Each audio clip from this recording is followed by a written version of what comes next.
One, two, three, four!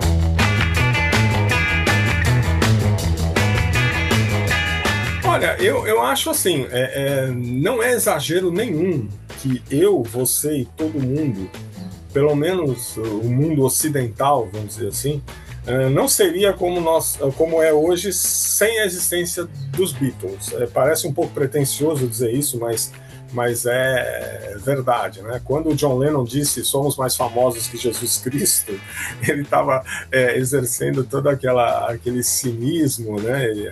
Aquela coisa debochada que ele tinha, mas havia uma certa base no sentido de que o alcance mundial dos Beatles era muito grande.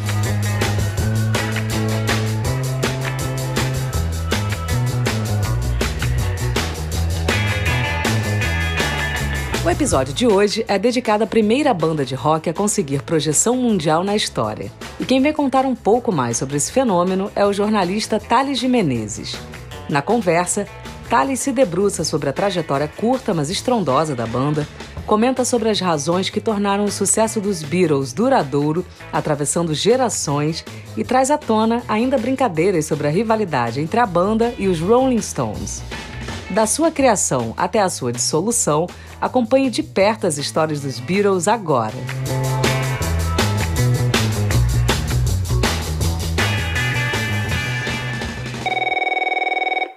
Bom, vamos lá. A trajetória dos Beatles juntos, né, enquanto banda, era muito curta, né? Entre o primeiro e o último álbum que eles gravaram não chegam a ter 10 anos, né? Mas é engraçado que nesse período eles conseguiram praticamente alcançar o máximo em várias frentes ali do mercado da música, entendeu? E da própria exposição cultural deles, né?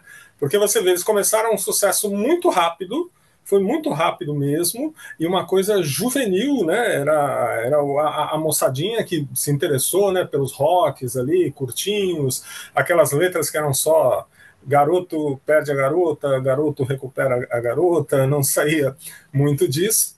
Aquele sucesso, eles foram, uma coisa curiosa, eles foram a primeira banda de rock a ter um sucesso mundial. Porque se você for ver, antes deles, apenas o Elvis e o Frank Sinatra, americanos, conseguiram fazer sucesso fora dos Estados Unidos.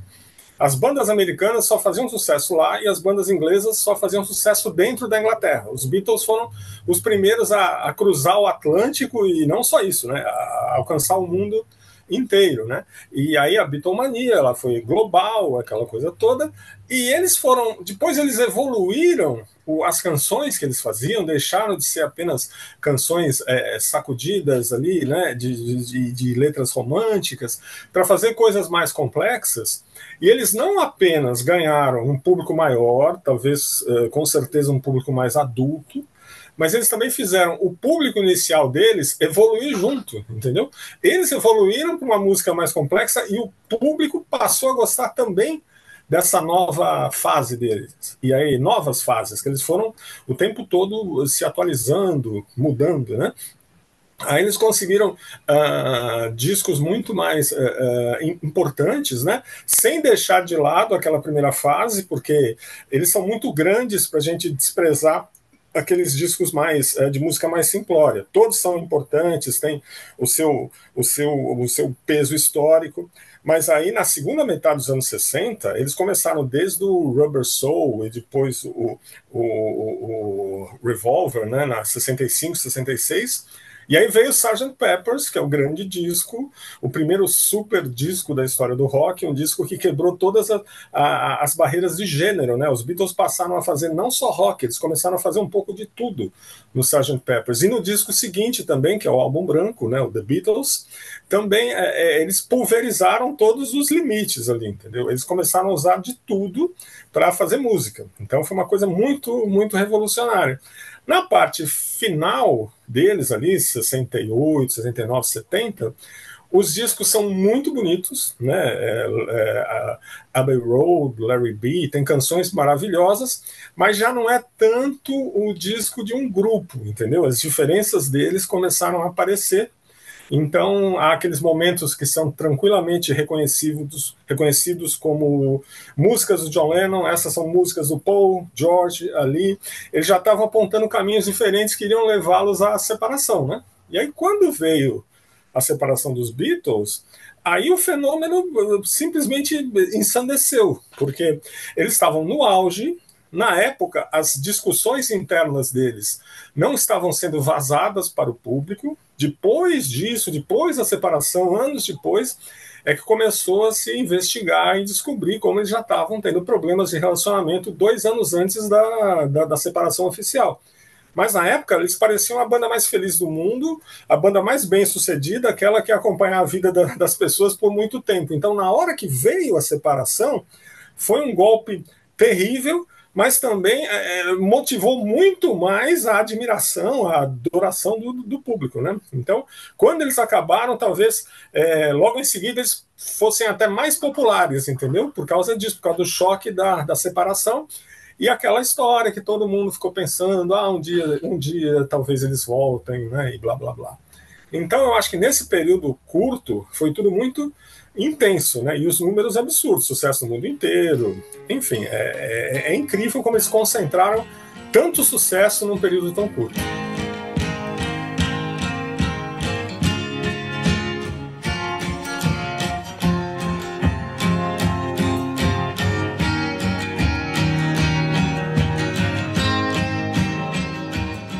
Os Beatles, quando eles começaram, eles estavam dentro ali de uma multidão de bandas, vamos chamar assim, né, inglesas, de música jovem. O pessoal chamava um pouco o movimento de Mersey Beat, né, que era uma batida meio típica de rock. Os ingleses, os grupos jovens tinham usado o rock americano, mas de uma maneira não tão batida fortemente, como era o rock americano, o rock do Elvis, né, do Jerry Lee Lewis, né? Era uma coisa um pouco mais dançável, assim, um pouco mais sacudida, e os Beatles estavam nesse ambiente. Os Beatles se desenvolveram rapidamente, principalmente pela qualidade deles como compositores, né? Porque as outras bandas jovens, elas dependiam de compositores, que eram caras mais velhos, caras que eram profissionais contratados das gravadoras para compor o material. O Paul e o John, eles vinham com composição desde os 14, 15 anos. Então, eles tinham cadernos ali cheios de letras e de músicas, né? Além de, depois a gente viria a saber que eles seriam, na verdade, 2 gênios, realmente, né? Mas lá eles eram caras que tinham um material, já tinham uma experiência, uma bagagem de composição maior do que os outros grupos jovens. Aí eles descobriram o Iê, Iê, Iê, como a gente chamou aqui no Brasil, essa batida acelerada, e começaram a fazer muito sucesso. E aquele sucesso mundial, 62, 63, 64, foram 3 anos assim da bitomania louca se espalhando, né? É até engraçado que Iê, Iê, Iê seria o nome desse gênero, aí é uma coisa que se fala aqui no Brasil, né? A partir do coro do She Loves You, né? Que fala Iê, Iê, Iê. Aqui no Brasil se desenvolveu o Iê, Iê, Iê. Mas aí, eles estavam no auge disso, eles poderiam ter ficado acomodados ali nesse sucesso. Mas teve 2 coisas que incentivaram muito os Beatles a tentar fazer algo diferente. A primeira é o Bob Dylan, um cara que veio do folk, que era um gênero com letras elaboradas, com músicas de protesto, com coisas muito mais densas. O Dylan foi uma influência muito grande para eles. E uma outra coisa foi o Brian Wilson e os Beach Boys, que começaram também com uma banda muito popular, fazendo aquele rock de surfista, né, acelerado, mas depois começaram experiências sonoras. Esses dois artistas, os Beach Boys e o Dylan, eles levaram muito os Beatles a tentar fazer coisas novas. 65, 66, eles fizeram, então, discos mais ousados, né? Por exemplo, se você for pegar no Rubber Soul, você tem uma música que é do Lennon, que é aquela Nowhere Man, que é uma coisa impressionante. Ela é uma música sobre questões filosóficas, sobre questões existenciais, né? Eles estavam deixando para trás completamente aquela coisa de eu quero segurar na sua mão, ela me ama, eu vou perder essa garota, e para passar uma coisa muito mais complexa. E aí veio o Sgt. Peppers, né? O Sgt. Peppers a gente tem que analisar a partir de 2 coisas. Primeiro, esse desejo de evoluir, de fazer um negócio muito mais difícil, muito mais desafiador para eles. E segundo, foi a época que eles pararam com shows, né? Os shows deles acabaram em 66, porque estava uma loucura, eles não tinham vida própria, eles estavam completamente presos naquele turbilhão, né, da bitomania, de um país para o outro, eles nem sabiam em que país eles iam acordar no dia seguinte. Então, e foram para o estúdio e começaram a cuidar só de fazer música. E, além disso, eles estavam evoluindo como pessoas também, eles tinham virado adultos, né? Eles não eram mais aqueles jovenzinhos. Então, o Sgt. Pepper veio, e o que aconteceu? Da parte musical, ele quebrou completamente limites, né? Assim, eles começaram a fazer músicas, por exemplo, usando som de vaudeville, que é uma música de teatro dos anos 20. Eles começaram com algumas coisas de jazz, eles começaram a botar ruídos, barulhos, coisas que depois seriam incorporados em vários subgêneros do rock, né? Então eles foram inovando, e nas letras muito mais ainda. Eu citei o Nowhere Man, mas, por exemplo, uma música que eu acho emblemática é When I'm 64, que é a música do Sgt. Peppers. É a música que fala sobre um cara que chegou aos 64 anos e os problemas que ele está encarando nessa idade. Isso realmente não era assunto para um disco de música pop, para um disco de música jovem. É muito revolucionário, né? Aí as experiências com drogas que eles começaram a ter também, isso foi tudo para música. Então você tem Lucy in the Sky with Diamonds, que é uma música sobre uma viagem lisérgica.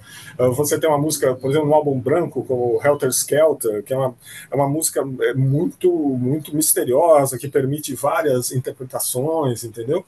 Então eu acho que assim, eles realmente evoluíram de uma maneira violenta, assim, muito rápido, assim. O mundo estava evoluindo porque estava tendo a contracultura, né, aquelas mudanças comportamentais de sexo livre, de uso de drogas, todo o movimento hippie, as artes todas estavam virando de cabeça para baixo, cinema, literatura, e eles foram nesse bojo aí, mas eles foram assim, não só acompanharam isso, como eles provocaram várias dessas mudanças, né?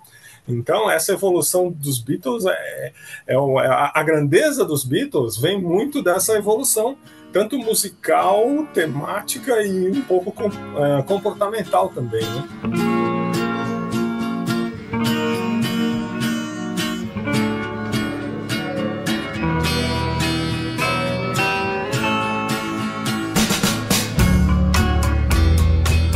Os Beatles e os Stones, eles eram muito amigos, quer dizer, todos os biógrafos que se dedicaram às duas bandas são unânimes em dizer que eles eram amigos. Eles até se encontravam menos do que eles queriam, porque você já imaginou em 1964, 65, naquela loucura? Por exemplo, se o George Harrison ia num lugar, num restaurante, já era um fuzuê danado. Agora você imagina os Beatles encontrando os Stones nos lugares, em festas e tudo mais, né? Então eles até não se encontravam muito, mas eram muito, muito amigos. Aí o que acontece? Se você pegar o período de atividade dos Beatles, aquele período, e fizer uma comparação com a atividade dos Stones, né, nesses mesmos anos, é engraçado, essa rivalidade, vamos chamar assim, na falta de outra palavra, ela trouxe muitas coisas para as duas bandas. Porque se você for pensar, falando rapidamente, super sucinto, no começo os Beatles saíram na frente, principalmente isso, porque eles eram seus próprios compositores, conseguiram ter uma cara, conseguiram ter um estilo Beatles rapidamente, enquanto os Stones, nos primeiros 2 anos de carreira, de sucesso já, eles regravavam blues dos grandes mestres de blues americanos.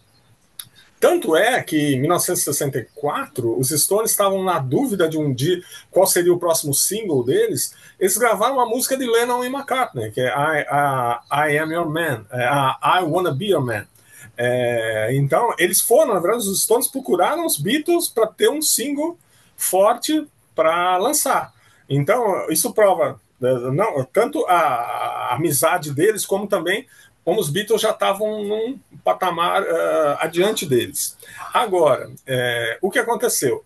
Os Beatles e os Stones começaram a tentar fazer música mais complexa, juntos ali, 65, por aí. Aí os Stones deram um troco. porque os Stones lançaram Satisfaction. Satisfaction é uma música que faz uma contestação da sociedade de consumo, é uma música muito crítica, é música que o Mick Jagger escreveu e que, na verdade, era mais forte do que qualquer outra que os Beatles tinham lançado. Então foi um pouco um contra-ataque dos Beatles, dos Stones, vamos chamar assim, né? Empatando o jogo. Os Beatles começaram primeiro, mas eles deram um grande tiro. Mas aí os Beatles vieram com o Rubber Soul, com o Revolver e o Sgt. Pepper's. Quando chegou o Sgt. Pepper's foi aquela mudança em todo o parâmetro do rock, né? O Sgt. Pepper's era muito revolucionário. E os Stones sentiram o golpe. Tanto é que o Sgt. Pepper's ele tem muita coisa de música psicodélica, né, nele, né, de psicodelia. Os Stones resolveram fazer um disco que é um ponto fora da curva total na carreira deles, que é o Their Satanic Majesty's Requests. É um disco psicodélico dos Stones. É um disco que eu adoro, eu acho que tem músicas incríveis, mas que todo mundo reconhece como um certo desespero dos Stones, entendeu? Estamos ficando para trás, vamos... Então eles praticamente passaram um atestado ali de que estavam copiando o que os Beatles estavam fazendo, né? Então, mais uma vez, os Beatles se colocando em uma posição melhor que os Stones nessa comparação. Agora, no final dos anos 60, houve uma distinção muito grande entre as duas bandas, porque os Beatles, a partir de 68, ali das gravações do álbum branco, eles começaram com as cisões internas ali, né, as brigas deles, né? E eles fizeram os dois últimos álbuns da carreira dos Beatles, são discos de músicas muito bonitas, mas não são discos tão fortes assim, não são discos de uma banda tão poderosa, assim, sabe? A banda estava começando a ficar esfacelada.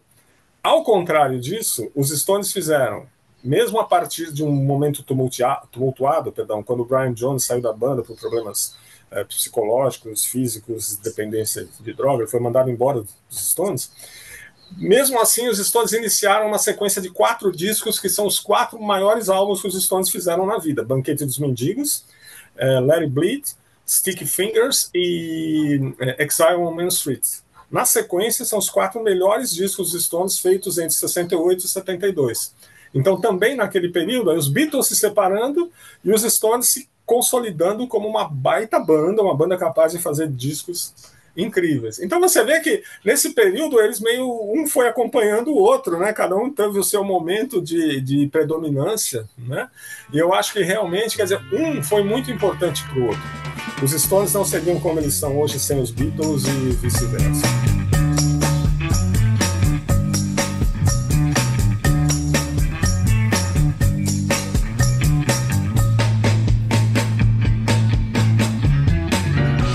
Olha, eu acho assim, não é exagero nenhum que eu, você e todo mundo, pelo menos o mundo ocidental, vamos dizer assim, não seria como é hoje sem a existência dos Beatles. Parece um pouco pretensioso dizer isso, mas é verdade, né? Quando o John Lennon disse somos mais famosos que Jesus Cristo, ele estava exercendo todo aquele cinismo, né? Aquela coisa debochada que ele tinha, mas havia uma certa base no sentido de que o alcance mundial dos Beatles era muito grande. E os Beatles, eles tiveram uma característica muito importante. Eles foram mudando, não apenas musicalmente. Já comentamos aqui agora há pouco como as músicas evoluíram, né, para um nível muito mais complexo, para músicas muito mais intrincadas, assim, em termos de melodia, de harmonia e de letras também. Mas eles evoluíram pessoalmente, né? Eles estavam naquele turbilhão da Beatlemania com os terninhos, os cabelos cortados com tigela ali, né?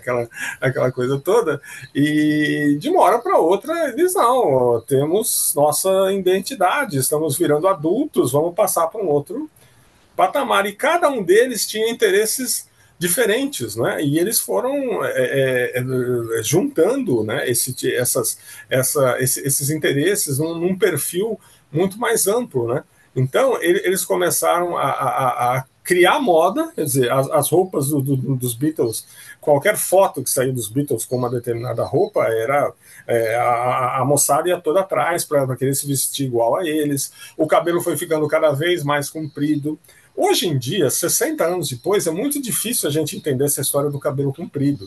Mas se você for pensar, na época, principalmente nos Estados Unidos, a Europa tinha uma certa tradição, na França, na Itália, dos homens usarem o cabelo um pouco comprido. Quando os Beatles apareceram, principalmente nos Estados Unidos, era um horror. As pessoas, os caras mais broncos, assim, achavam que eles eram homossexuais, que eles usavam cabelo de mulherzinha, era um negócio louco. E os Beatles foram sustentando essas mudanças, ampliando essas mudanças, e além do visual e da música, o comportamento deles também mudou bastante. Eles começaram a experimentar drogas, eles não faziam alarde disso, mas também não escondiam. Eles começaram a se interessar por culturas diferentes, né? Os Beatles foram muito importantes naquele momento dos anos 60, que a moçada do Ocidente começou a se interessar pela cultura oriental, principalmente a indiana. O George Harrison tinha uma influência muito grande, recebia uma influência muito grande, né, da religião indiana, e ele levou isso, espalhou isso pelo mundo, né? É uma coisa impressionante como os Beatles, eles incentivavam as pessoas, eles incitavam as pessoas de vários aspectos diferentes, né? Na música, no comportamento, em tudo. Então, isso é que eu acho, quer dizer, e acho que os Beatles se mantêm tão fortes até hoje. Eu não sei se a gente pode falar um pouco disso, seria mais ou menos como o legado deles, né? Assim, um pouco porque eles mudaram a vida das pessoas. Porque antes dos Beatles, a pessoa gostava de um grupo de rock, por exemplo, de um grupo pop ali no começo dos anos 60. Era simplesmente gostar ou não. Você falava, eu gosto da música desse cara, não gosto da música desse aqui. Com os Beatles, primeiro foi, gostei da música deles, mas depois, eu gostei do jeito que eles se vestem, eu gostei das coisas que eles falam, eu gostei das coisas que eles consomem, eu gostei das dicas que eles dão, eu gosto das entrevistas, quer dizer, e eles foram mudando as pessoas naquele momento da contracultura, de muitas alterações na sociedade. Os Beatles acompanharam essas alterações e chegaram a provocar algumas. Então, eles criaram uma ligação com o público muito maior do que simplesmente eu sou fã do som que essa banda faz. O cara virou, eu sou fã dos Beatles, assim, o tempo inteiro, 24 horas por dia.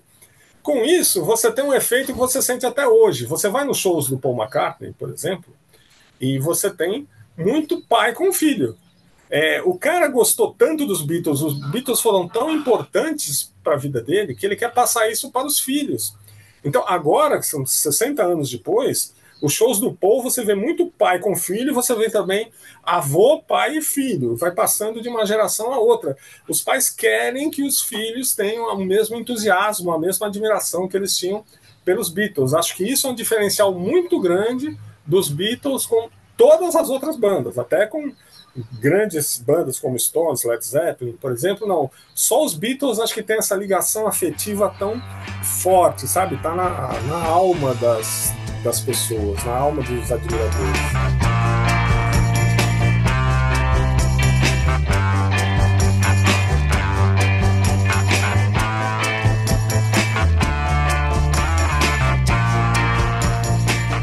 A música tem a melodia, que é aquilo que a gente escuta, né? Então, lá, lá, lá, lá, lá, lá, lá, isso é uma melodia. Mas você tem a harmonia, que é como essas frases melódicas são ligadas dentro da música, como elas são unidas uma à outra, como são equilibradas, a hora que entra o refrão, sai o refrão, né? Digamos assim, é uma organização por trás da melodia. E não há a menor sombra de dúvida, você não vai conversar com um especialista de música pop que não concorde com isso. Paul McCartney é o grande sujeito para fazer isso. Paul McCartney é o mestre da harmonia. Então, o que acontece? Outras bandas, você às vezes fica com uma música delas na cabeça, sabe? Você acorda com uma determinada música, né? Ouvindo, e repete. Chega uma hora que você fala, puta, não aguento mais, né? Essa música não sai da minha cabeça. Isso porque ela tem uma melodia forte. A melodia fisga você. Agora, as músicas dos Beatles, além da melodia, ela tem essa questão harmônica. Então, ela é muito agradável o tempo inteiro. Então, você ouve os Beatles várias vezes e até durante um intervalo muito grande de tempo, e as músicas continuam soando agradáveis. É impressionante. Assim, você vai ouvir Yesterday, é uma balada incrivelmente simples, mas ela tem conexões, tem pontes musicais ali que são incríveis. Então você escuta Yesterday hoje, no ano que vem, depois, e ela continua sendo interessante. Muitas pessoas acham, por exemplo, que o Oasis, né, aquela banda inglesa de muito sucesso nos anos 90, principalmente, eles imitam os Beatles, né? Mas é um pouco também porque o Noel Gallagher, né, o guitarrista que é compositor das músicas do Oasis, ele também tem essa coisa muito forte da harmonia, que outros artistas, até fora do rock, por exemplo, como Burt Bacharach, por exemplo, tem essa coisa harmônica muito forte. Então, você não cansa de ouvir as canções. E os Beatles acontece exatamente isso. Você pode voltar a ouvir a discografia dos Beatles e você não se sente entediado, né?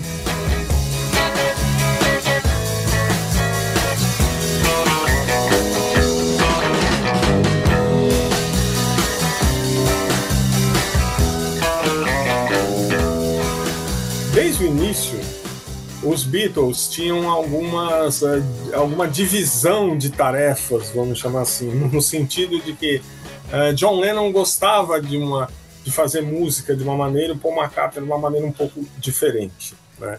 Em termos de letras, no início, não, eles tinham uma conformidade muito grande naquilo que eles escreviam. Eles mesmos falavam que, na verdade, cada um escrevia um verso, um complementava, mudava, né? Agora, em termos de ritmos, o John era um cara um pouco... o John era refratário à canção pop comum. Ele achava que qualquer coisa que parecesse com a música romântica que outros grupos e artistas gravavam não era legal. Então ele não gosta de Michelle, ele não gosta de Yesterday, que são músicas notadamente do Paul, embora sejam creditadas a Lennon e McCartney. Todas as músicas que o Paul e o John fizeram juntos ou separados durante os Beatles foram creditados para os dois, né? O George começou a desenvolver depois a composição, e aí ele passou a ser um diferencial, né? Começou a ter nos discos uma ou duas faixas que eram do George. Agora, o Paul, então eu acho que o Paul e o John sempre tiveram essa divisão do tipo, eu gosto assim, o outro dia eu gosto assado. Agora, eu acho que quando ali, a partir, depois daquele auge criativo que foi o Sgt. Pepper's, eu acho que eles ficaram um pouco... foi uma overdose, vamos dizer assim, né, de criação musical. Ali, eu acho que as diferenças que a vida pessoal de cada um estava trazendo ao relacionamento deles deixou muito mais explícita essa diferença. Então você percebe no Álbum Branco, no Abbey Road e no Larry B, é aquela coisa clara, assim, essa música é do Paul, essa música é do John. Embora na hora um ou outro pudesse ter dado algum pitaco ali, feito alguma modificação. Mas eu acho isso, por exemplo, muito mais forte isso do que, voltando à comparação com os Rolling Stones, a parceria Mick Jagger e Keith Richards, que é realmente uma parceria. Os biógrafos falam que realmente eles escreviam as músicas juntos. Era muito difícil acontecer de um chegar com a música pronta para algum deles. Existem poucos casos e são casos notórios, né? Por exemplo, Angie é uma música do Mick Jagger, que o Keith Richards odeia e está lá acreditada a ele também. Mas são poucos casos. Os Beatles, essa separação de Paul e John na produção musical, ela é intensa, essa separação. Tanto é que uma das inversões de Beatles maníacos, assim, heavy users, é justamente classificar cada música deles como essa aqui é Paul, essa é John, essa é mais Paul do que John, e assim vai. É uma brincadeira de Beatle maníaco isso, né? 1, 2, 3, 4.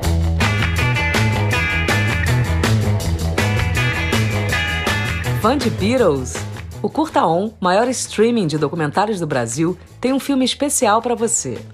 The Beatles, Por Trás das Letras, aborda a criação de letras de sucesso da banda e investiga um tema comum presente na maioria dos sucessos: o amor. Assista quando e onde quiser no Prime Video Channels ou na Claro TV+. Este episódio foi produzido por Luí Barbará, contou com a identidade visual e artes de Gabriela Diniz, assessoria de Francis Carnaúba, coordenação geral e edição de Juliana Zalfa e voz de Flávia Mano. O Matéria Bruta é o podcast do Curta, produzido a partir do material bruto de peças jornalísticas que vão ao ar na programação semanal do canal. E para você ficar por dentro de tudo por aqui, se liga na dica. Se inscreva no Google Podcasts ou no Castbox, siga o Matéria Bruta no Spotify e na Amazon ou assine no Apple Podcasts. Te esperamos na próxima!